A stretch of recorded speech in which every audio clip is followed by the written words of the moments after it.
내 이름은 박순자. 올해 72이다. 이 글을 쓰고 있는 지금 나는 제주도에 있는 마당 딸린 내 집 의자에 앉아있다.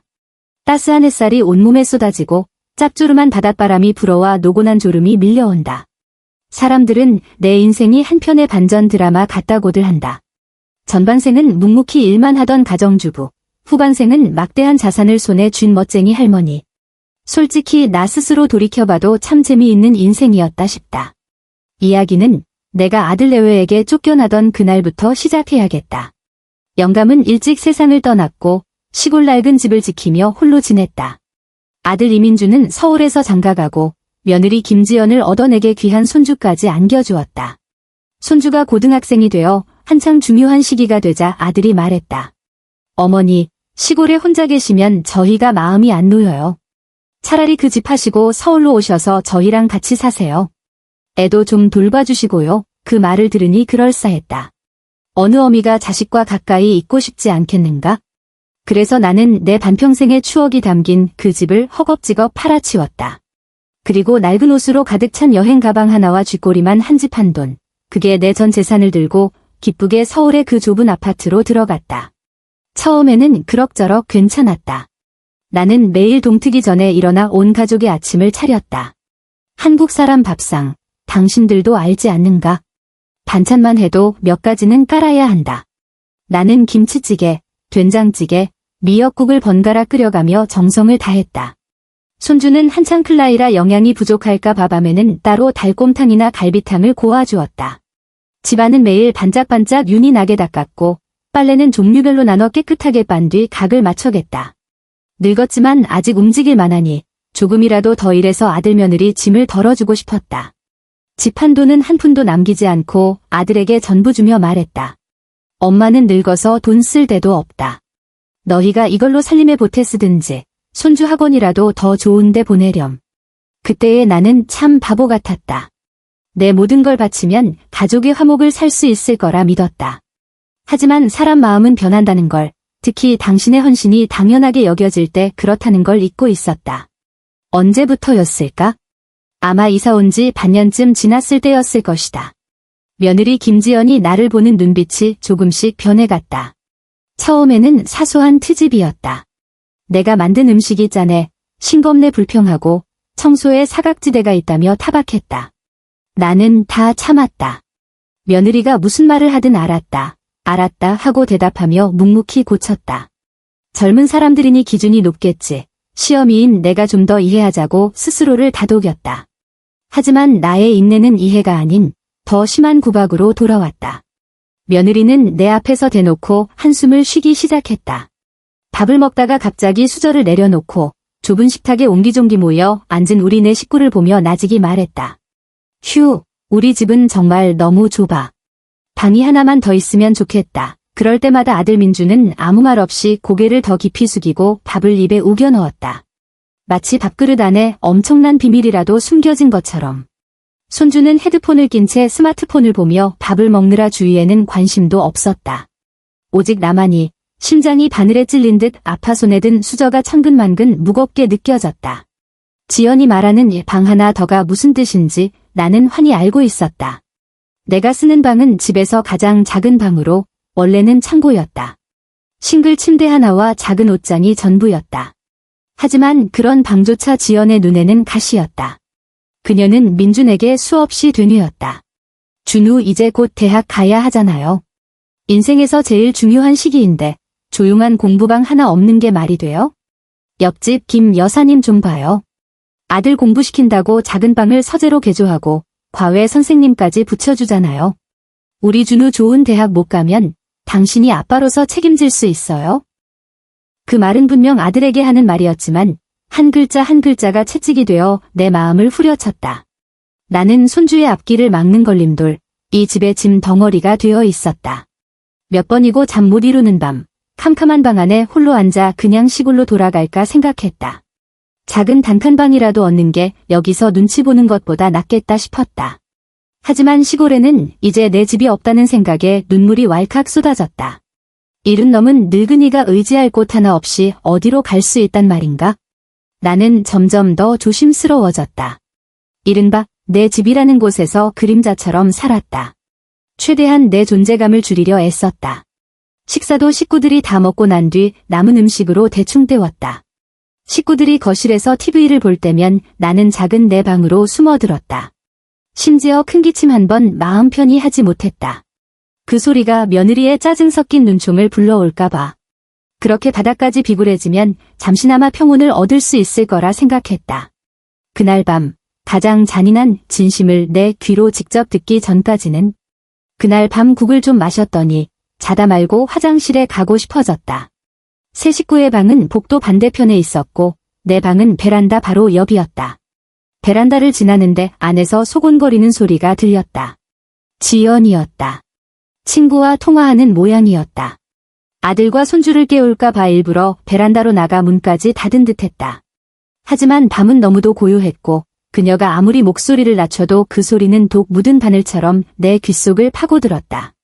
어휴, 말도 마, 짜증나 죽겠어. 그녀의 목소리에는 숨김없는 혐오가 가득했다. 그 할망구, 너는 모를 거야? 몸에서 무슨 노인 냄새가 나는데 아무리 씻어도 안 없어져. 음식도 맨날 시골 스타일이라 준우는 입에도 안 돼. 제일 화나는 건 땡전 한 푼 없으면서. 여기 올 때 그 푼돈 들고 온 거 진작에 다 썼지? 지금은 우리 거 먹고 우리 집에 살면서 도움은 하나도 안 되고 방만 차지하고 나갈 생각을 안 해? 차가운 벽을 짚은 내 손, 온몸의 피가 그대로 굳는 것 같았다. 전화기 너머로 친구가 그녀를 말리는 소리가 들렸다. 그러자 지연이 비웃었다. 그 웃음소리는 겨울바람보다 더 시렸다. 내가 뭘 어떻게? 민준 씨 그 남자, 너도 알잖아. 완전 답답이에다 효심은 지극해서. 내가 몇 번이나 어머니 나가 사시면 안 되냐고 떠봤는데 맨날 어물쩍 넘어가더라고. 근데 뭐, 거의 다 됐어. 내가 최후 통첩을 했거든. 무슨 최후 통첩? 어머니가 나가시든가 아니면 우리 이혼하든가. 둘 중 하나 고르라고 했지. 준우 공부가 하늘이 무너져도 더 중요하니까 더는 미룰 수 없다고. 요즘 그이도 좀 누그러진 거 보니 생각이 정리된 것 같아. 조금만 더 참았다가 민준 씨가 결심하면 그 무료 요양원 같은 데 보내버리려고. 그런 데는 다 갈 데 없는 노인들만 모여 있다니까. 거기로 가면 그 양반도 갈 곳이 생긴 셈이지. 무료 요양원. 갈 데 없는 노인. 갈 곳. 단어 하나하나가 거대한 망치가 되어 내 심장을 내리쳤다. 눈앞이 핑 돌며 쓰러질 것만 같았다. 그랬구나. 저들 눈에 나는 갈 데 없고 가난하고 냄새나는 짐 덩어리였구나. 저들은 나를 부양하는 게 아니라 참아주고 있었던 것이다. 저들의 모든 계획은 어떻게 하면 돈 안 들이고 보기 좋게 나라는 짐을 치워버릴 수 있을까 하는 것이었다. 어떻게 방으로 돌아왔는지 기억나지 않는다. 그날 밤 나는 뜬 눈으로 새벽을 맞았다. 창밖이 짙은 남색에서 뿌옇게 밝아오는 동안 내 마음은 끝없는 어둠 속으로 가라앉았다. 울지 않았다. 눈물 한 방울 나오지 않았다. 애막대어 심사, 애막대어 심사. 마음이 죽는 것보다 더 큰 슬픔은 없다는 말이 바로 이런 기분일 것이다. 평생을 남편을 위해, 아들을 위해 늙은 소처럼 묵묵히, 성실하게 일했다. 늙으면 을의 자식들 곁에서 단란하게 지낼 수 있을 거라 생각했다. 이제 보니 천하의 둘도 없는 웃기는 착각이었다. 다음 날 나는 평소처럼 일찍 일어나 아침을 준비했다. 식탁의 분위기는 그 어느 때보다 무겁게 가라앉아 있었다. 지연은 희한하게도 내게 트집 한 번 잡지 않았고 나를 쳐다보지도 않았다. 아들 민주는 처음부터 끝까지 고개를 숙인 채 밥그릇에 머리를 박을 기세였다.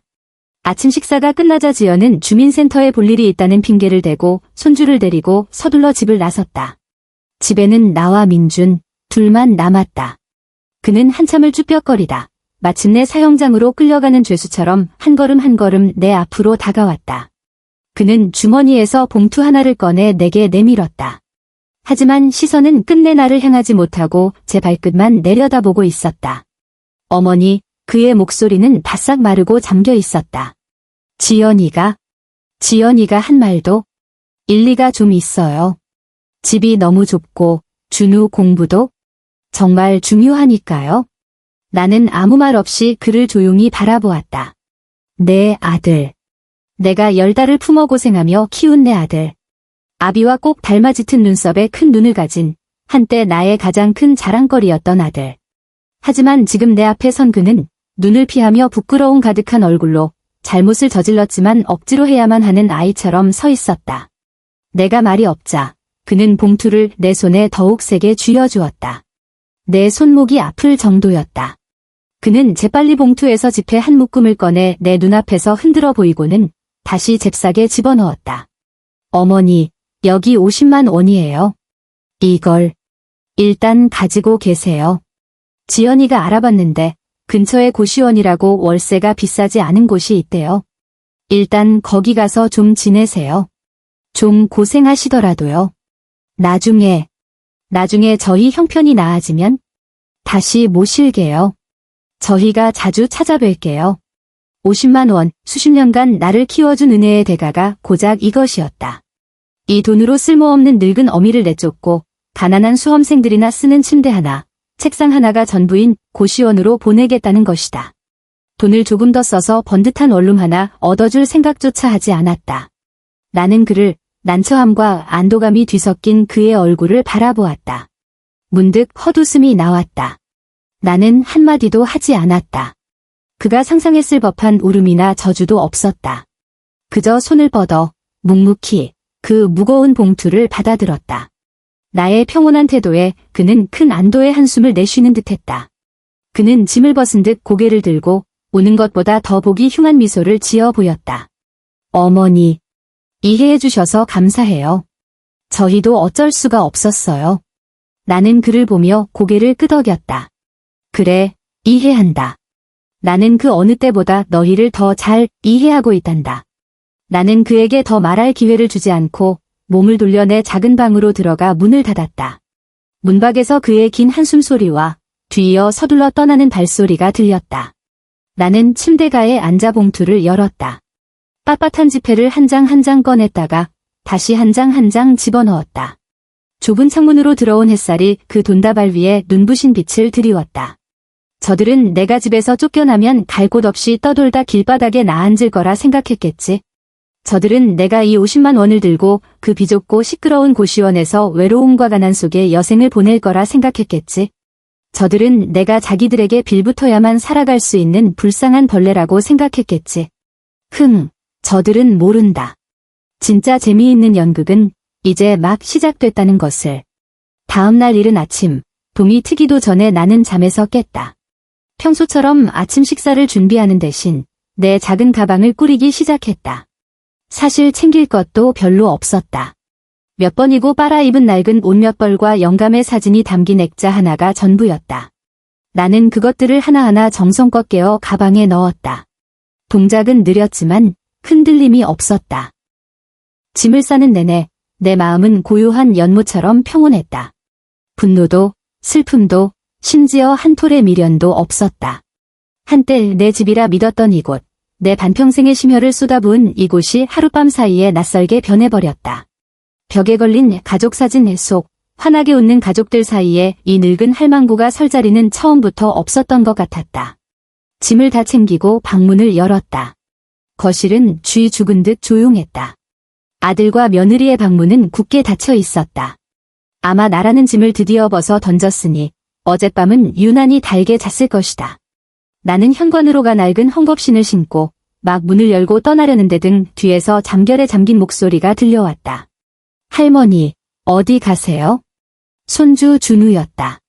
눈을 비비며 방에서 나온 걸 보니 화장실에 가려다 나온 모양이다. 아이는 나를 보고 내 발치에 놓인 가방을 보고는 어리둥절한 표정을 지었다. 지난 며칠간 나를 제대로 쳐다보고 내 행방에 관심을 보인 유일한 사람이었다. 비록 그 관심이 아이의 본능적인 호기심에서 비롯된 것일지라도 내 마음 한구석이 살짝 무너졌다. 나는 다가가 나무 껍질처럼 거친 손을 뻗어 아이의 머리를 쓰다듬었다. 머리카락은 부드러웠고 젊음 특유의 생기가 느껴졌다. 할머니가 아주 먼 곳으로 여행 간단다. 나는 조용히 말했다. 준우, 공부 열심히 하고 아빠 엄마 말씀 잘 들어야 한다. 알았지? 아이는 알듯 말듯 고개를 끄덕이고는 하품을 하며 다시 방으로 들어갔다. 나는 심호흡을 한 번 하고 이른바 내 집이라는 곳을 마지막으로 둘러본 뒤 망설임 없이 몸을 돌려 그 무거운 문을 열었다. 문 밖의 새벽 공기는 조금 찼지만 이상하게도 상쾌하게 느껴졌다. 저들은 내가 갈 곳이 없어 고작 50만 원짜리 고시원으로 향할 거라 생각했겠지. 저들은 내가 이 문을 나서는 순간부터 내 인생의 비바람만 남을 거라 생각했겠지. 나는 아파트 정문을 나와 저들의 예상처럼 망연자실 사방을 둘러보거나 짐을 끌고 값싼 하숙집을 찾아 헤매지 않았다. 나는 단지 안벤치에 앉아 품속 깊이 넣어둔 낡은 폴더폰을 꺼냈다. 이 전화기는 아주 오래전에 산 것으로 버리기 아까워 계속 가지고 있었다. 아들이 최신 스마트폰을 사주었지만 나는 영 익숙하지 않아 옛날식 버튼폰이 더 편했다. 지연은 요즘 초등학생도 이런 골동품은 안 쓴다며 나를 비웃곤 했다. 나는 익숙하게 폴더를 열고 주소록에서 오랫동안 저장해두었지만 거의 걸어본 적 없는 번호를 찾았다. 신호음이 한 번 울리자마자 전화가 연결되었다. 여보세요. 전화기 너머에서 침착하고 공손한 남자의 목소리가 들려왔다. 김 변호사, 나요. 내 목소리는 방금 전 손주에게 말하던 부드러움과 달리 아무런 감정의 동요가 없었다. 전화기 너머에서 2초간 침묵이 흘렀다. 내 신원을 확인하는 듯하더니 이내 목소리가 더욱 공손해졌다. 회장님. 드디어 연락을 주셨군요. 지금 어디 계십니까? 아들 집 앞이요. 나는 담담하게 말했다.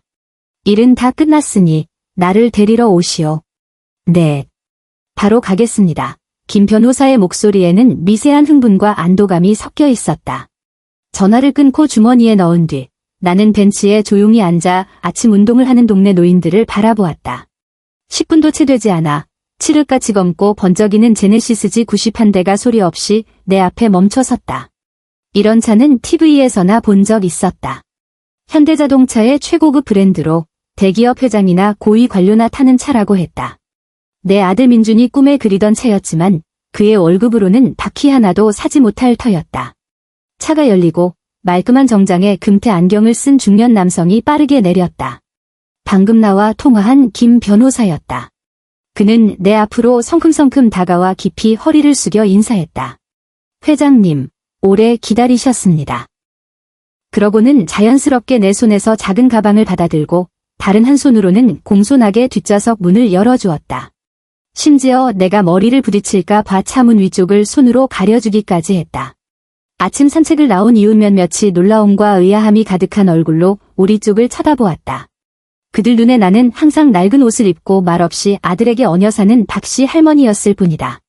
그들은 내가 이런 고급 세단이나 정장 차림의 변호사와 엮일 거라고는 꿈에도 생각하지 못했을 것이다. 나는 그들의 탐색하는 시선을 무시하고 허리를 숙여 차에 올랐다. 차 안은 넓고 진짜 가죽으로 된 시트는 부드럽고 편안했으며 고급 가죽 특유의 은은한 향기가 났다. 내 아들의 10년 된 국산 소형차와는 하늘과 땅 차이였다. 회장님, 어디로 모실까요? 조수석에 앉은 김 변호사가 뒤를 돌아보며 물었다. 강남으로 갑시다. 내가 말했다. 준비는 다 되었소? 네, 회장님. 모든 것이 회장님의 분부대로 준비되었습니다. 김 변호사가 답했다.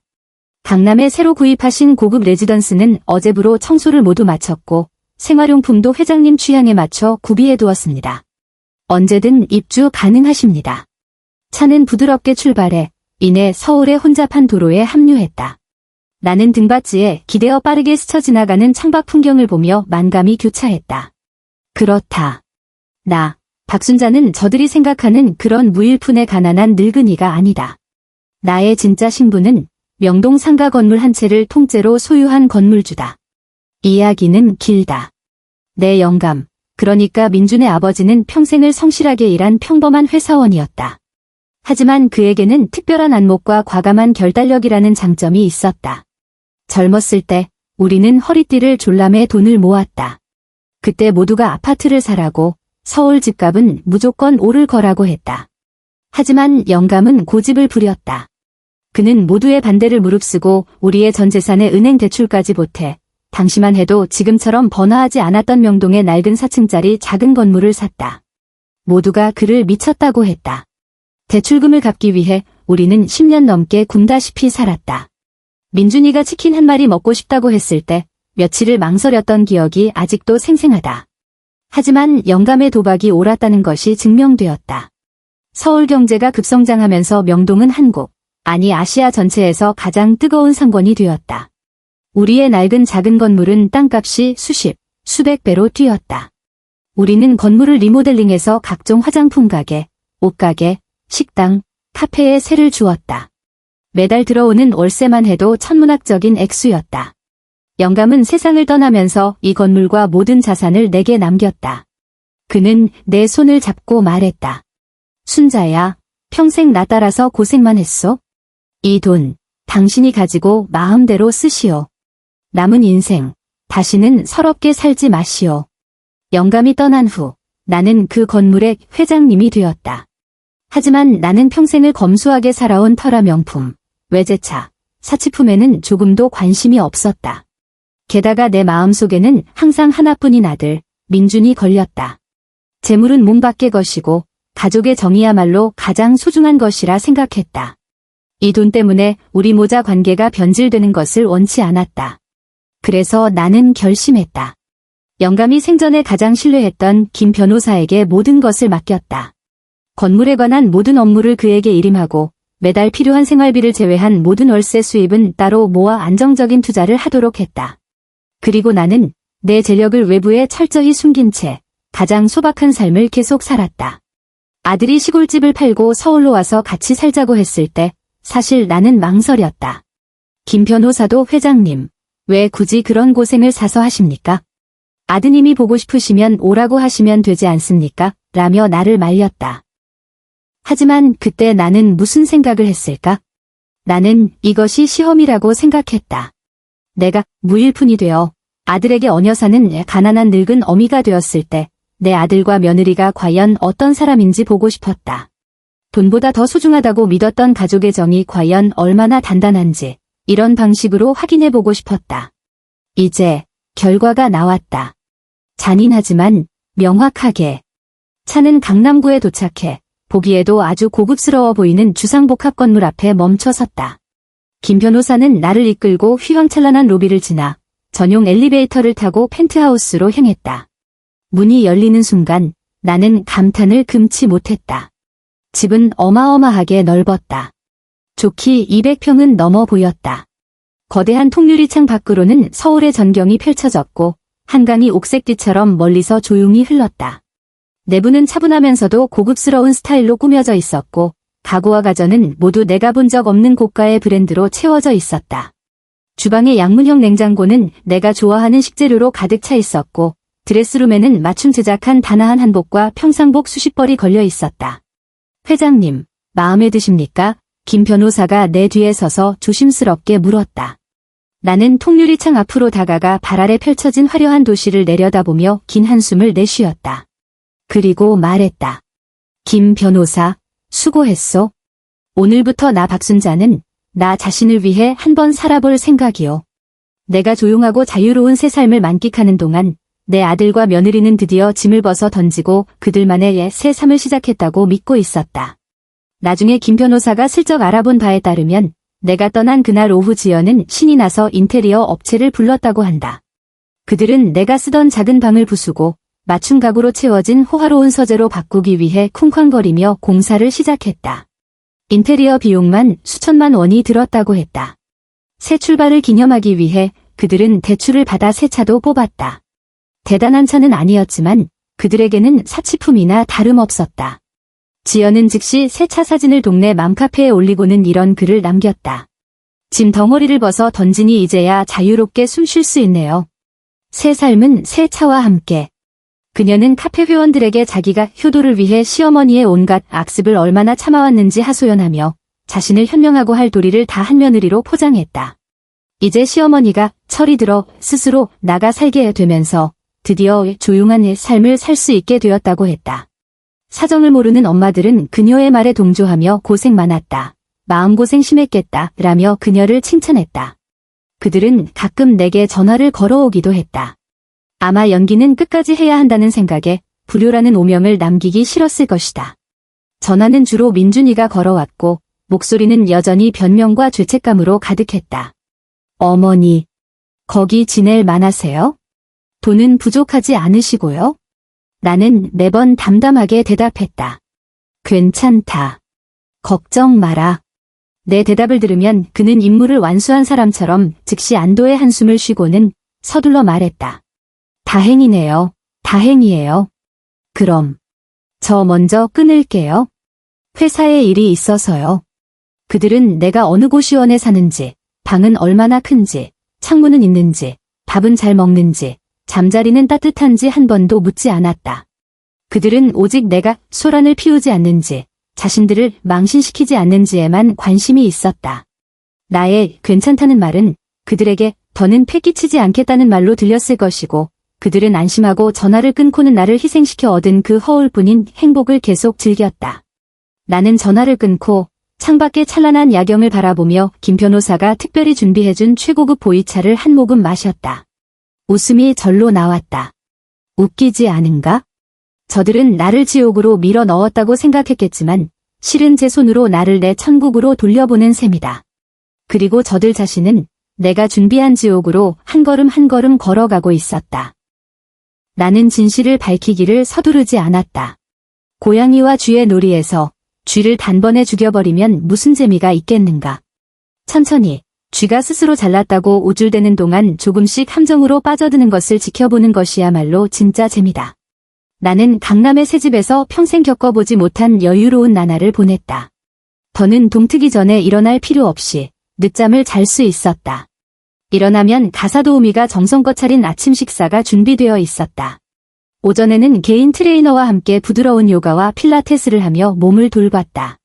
오후에는 김 변호사가 찾아와 회사, 즉 그 건물의 재무 상황을 보고하거나 나와 함께 이야기를 나누거나 바둑을 두었다.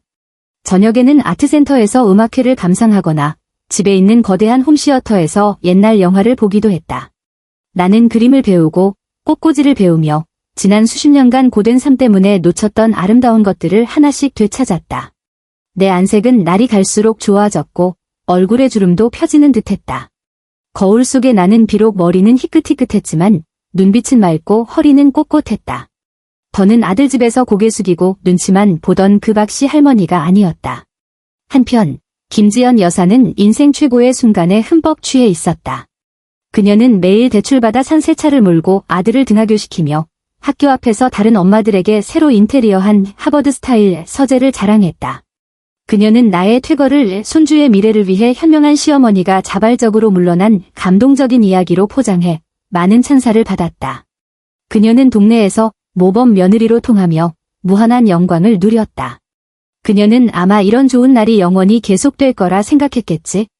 그녀는 운명의 전환점이 그렇게 빠르고 그렇게 갑작스럽게 찾아올 거라고는 꿈에도 생각하지 못했다. 눈 깜짝할 사이에 한 달이 지났다. 그날은 날씨가 아주 좋았다. 지연은 맘카페에서 가장 친하게 지내던 친구 몇 명과 약속을 잡고 위풍당당하게 명동으로 향했다. 명동 쇼핑은 그녀들 모임의 일상적인 활동이었다. 하지만 이번에 지연의 목적은 단순히 쇼핑이 아니었다.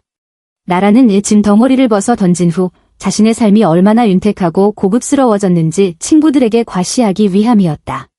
자신의 품격과 소비 능력을 과시하기 위해 그녀는 일부러 SNS에서 아주 핫한 루프탑 카페를 골랐다. 그 카페는 바로 내 상가 건물 맨 꼭대기 층에 있었다.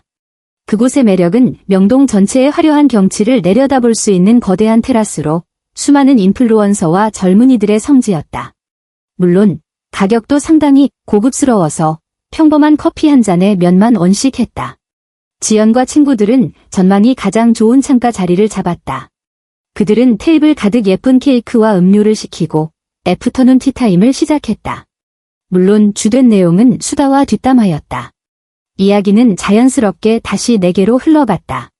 지연아, 넌 이제 정말 편하겠다. 우리는 집에 아직 시어머니 모셔야 해서 이것도 안 되고 저것도 안 되고 짜증 나 죽겠어. 샤넬 정장을 입은 친구가 시샘하듯 말했다. 지연은 의기양양하게 눈썹을 치켜들고 작은 스푼으로 티라미수를 우아하게 떠먹으며 느긋하게 말했다. 어휴, 나도 다 겪었지.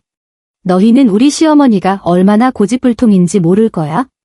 시골 출신이라 온갖 나쁜 버릇은 다 가지고 계셨어. 음식은 건강 생각해서 싱겁게 해야 한다고 몇 번을 말해도 듣지도 않고 고춧가루랑 소금을 얼마나 퍼붓는지. 집도 그래. 무슨 고물이든 버리지 않고 쌓아둬서 쓰레기장 같았다니까.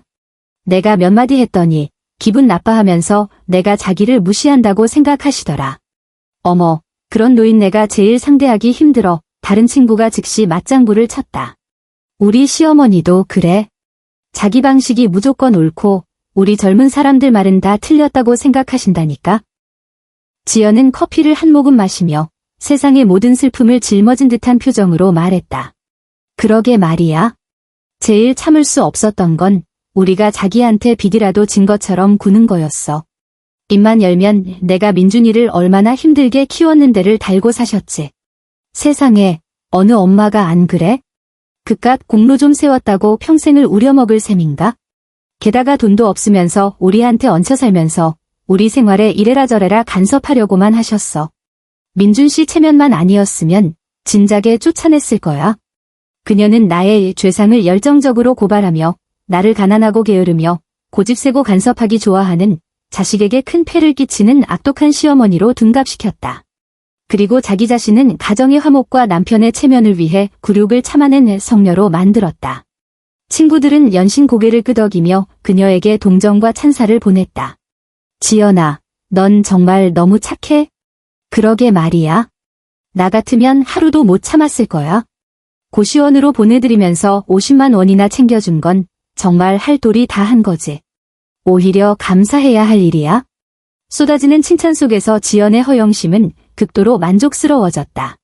그녀는 세상에서 가장 억울하고 고상한 여인이라도 된 듯 소리내어 웃었다. 그녀는 커피잔을 들고 창밖의 화려한 풍경을 향해 가식적으로 감탄했다. 에이, 다 지난 일이지. 이제는 내 인생을 즐기고 싶을 뿐이야. 봐, 여기 경치 정말 좋지 않아? 공기마저 상쾌한 것 같아. 그녀와 친구들은 온 카페가 떠나가라 웃어댔다. 그들은 바로 뒤에서 카페 매니저가 한 무리의 사람들을 이끌고 공손하게 이쪽으로 다가오고 있다는 것을 전혀 눈치채지 못했다. 그리고 그 무리의 선두에 선 사람은 바로 나였다. 그날 나는 마침 김 변호사와 함께 내 사업체를 시찰하러 온 참이었다. 문득 꼭대기 층 카페에 들러 경영 상태나 볼까 하는 생각이 들었다. 나는 오늘 상아색 맞춤 한복을 입고 있었다. 최고급 실크 원단의 은실로 단아한 난초가 수놓아져 있었다. 머리는 고급 미용실에서 정성껏 손질하여 우아하게 쪽을 젓고 작은 진주 비녀를 꽂았다. 옅은 화장을 해서 세월의 흔적을 다 가릴 수는 없었지만 정신은 맑고 기품이 넘쳤다. 아들 집에서 낡은 옷을 입고 초라했던 박씨 할머니와는 완전히 다른 사람이었다. 우리가 카페에 들어서자마자 매니저가 즉시 달려나왔다. 그는 내가 직접 면접 보고 채용한 사람이니 진짜 배후의 주인인 나를 당연히 알아봤다. 회장님, 그는 90도로 허리를 숙여 머리가 땅에 닿을 뻔했다. 오늘 어쩐 일로 직접 오셨습니까? 미리 연락이라도 주셨으면 손님들을 정리해 두었을 텐데요. 나는 가볍게 손을 저었다. 그렇게 번거롭게 할 것 없소? 그냥 둘러보러 온 거요. 요즘 장사는 어떻소? 회장님 덕분에 아주 잘 됩니다. 특히 이 테라스 자리는 매일 일주일 전에 예약이 찹니다. 매니저는 앞장서서 길을 안내하며 아첨하듯 웃었다. 회장님, 이번 분기 임대료는 재무팀에 준비하라고 했습니다. 지금 김 변호사님께 송금해 드릴까요? 아니면?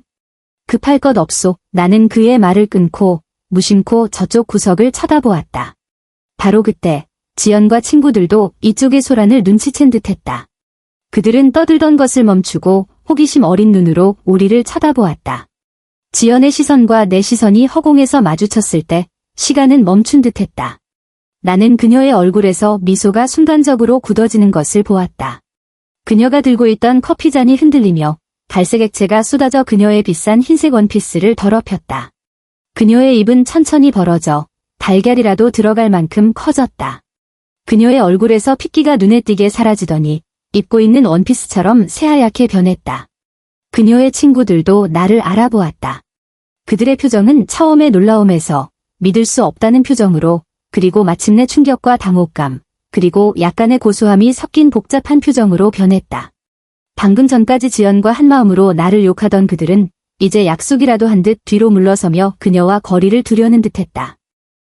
카페 전체가 이 갑작스러운 상황 때문에 기이한 정적에 휩싸였다. 모든 사람의 시선이 나와 의자에 주저앉아 벼락이라도 맞은 듯한 저 여자에게 쏠렸다. 나는 그녀를 쳐다보지도 않았다. 마치 아무 상관없는 낯선 사람인 것처럼. 나는 그저 고개를 돌려 곁에 있는 매니저에게 주변 사람들이 모두 들을 수 있을 만큼 크지도 작지도 않은 목소리로 평온하게 말했다. 여기 분위기도 괜찮고 경치도 좋군. 매니저가 황급히 고개를 숙였다. 네, 회장님 안목이 탁월하십니다. 나는 말을 돌리며 살짝 미간을 찌푸렸다. 그런데 손님들이 좀 시끄러워서 내 기분을 망치는군. 내 시선은 아무렇지도 않게 핏기 하나 없는 지연의 얼굴을 스쳐 지나갔다. 다음 달 재계약은 일단 보류하도록 합시다. 김 변호사에게 다시 검토해서 조용한 분위기를 만들 줄 아는 세입자를 찾아보라고 하시오. 그 말을 남기고 나는 등 뒤에 꽂히는 경악의 찬 시선들을 무시한 채 매니저와 김 변호사 일행의 호의를 받으며 나만이 사용할 수 있는 VIP 전용 엘리베이터로 향했다. 등 뒤에는 죽음과 같은 정적이 흘렀다. 의자에 망연자실 주저앉은 김지연, 그리고 그녀를 향해 쏟아지는 소위 친구들의 경멸과 충격이 뒤섞인 시선들. 그 시선들이 수많은 바늘이 되어 그녀의 온몸을 찌르는 광경이 눈에 선했다. 그녀가 공들여 쌓아올린 완벽한 이미지, 그녀가 자랑스러워하던 상류층의 삶이 방금 그 짧은 몇 분 사이에 모든 사람 앞에서 산산조각 나 버렸다. 엘리베이터 문이 천천히 닫히며 바깥의 모든 것을 차단했다. 김 변호사가 나를 보며 무언가 말하려다 입을 다물었다. 나는 엘리베이터 벽에 비친 내 모습, 침착하고 냉정하며 심지어 약간의 냉혹함마저 엿보이는 내 모습을 보며 나 자신도 낯선 미소를 입가에 띄웠다. 김지연, 이건 시작에 불과하다. 내가 내게 준 치욕, 내가 몇 배로 갚아주마. 그날 저녁 식사를 막 마쳤을 때 초인종이 울렸다. 인터폰 화면을 보니 예상대로 내 효자 아들 이민준과 현모양처 며느리 김지연이었다. 두 사람은 문 밖에 초라한 모습으로 서 있었다. 지연의 눈은 퉁퉁 부어있는 게 한바탕 심하게 운 모양이었다. 커피에 더러워진 흰 원피스는 아직 갈아입지 못해 구깃구깃했다. 민주는 잿빛 얼굴에 겁에 질린 표정으로 보기에도 비싸 보이는 고급 과일과 한우 선물 세트를 들고 있었다. 나는 문을 열지 않았다. 그들은 한동안 초인종을 누르다 반응이 없자 문을 두드리기 시작했다.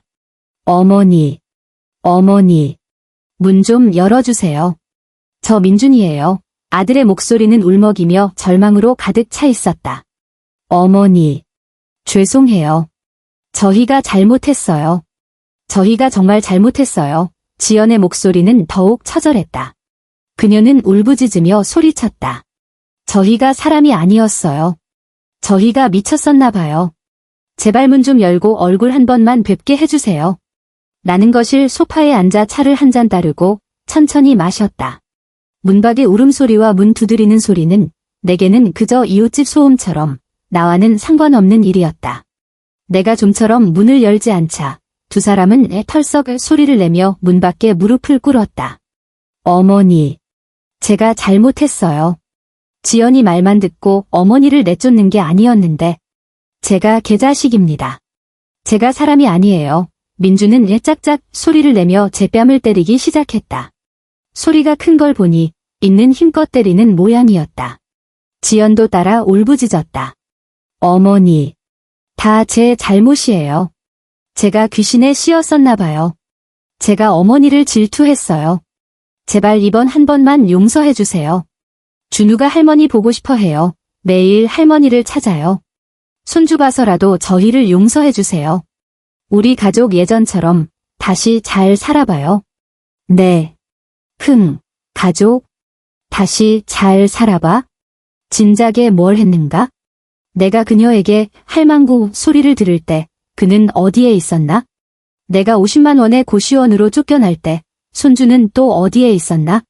이제 내 돈을 보고 내가 사는 호화로운 집을 보고 나니 가족이 생각나나? 손주가 생각나? 참으로 세상에서 가장 뻔뻔하고 가소로운 논리였다. 나는 옆에 있는 인터폰을 들어 1층 보안실로 연결했다. 네, 박 회장님, 무슨 일이십니까?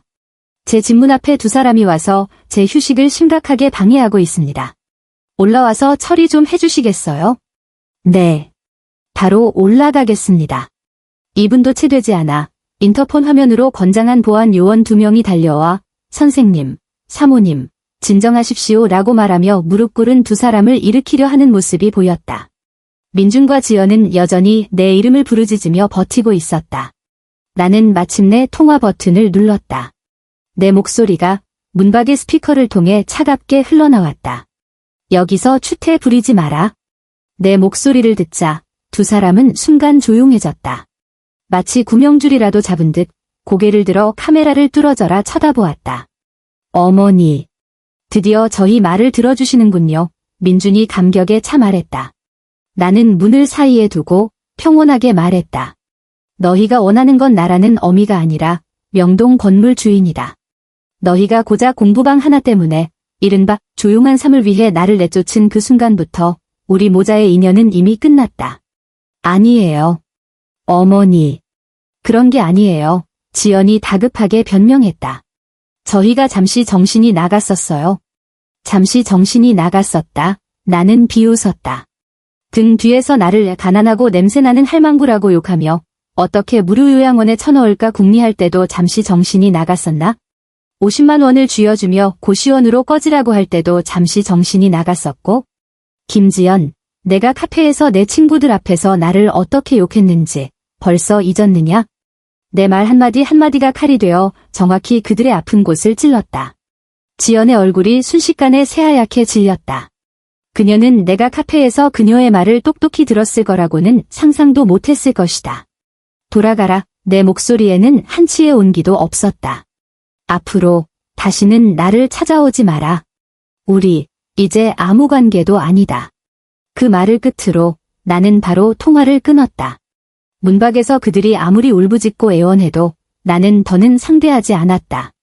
결국 그들은 보안 요원들에게 반쯤 끌려가듯 내 층에서 사라졌다. 세상이 마침내 조용해졌다. 다음 날 나는 김 변호사에게 한 가지 일을 시켰다. 내가 아들 집에 들어간 날부터 쫓겨난 날까지 그들 가족이 내게 쓴 돈을 정확하게 계산하라고 했다.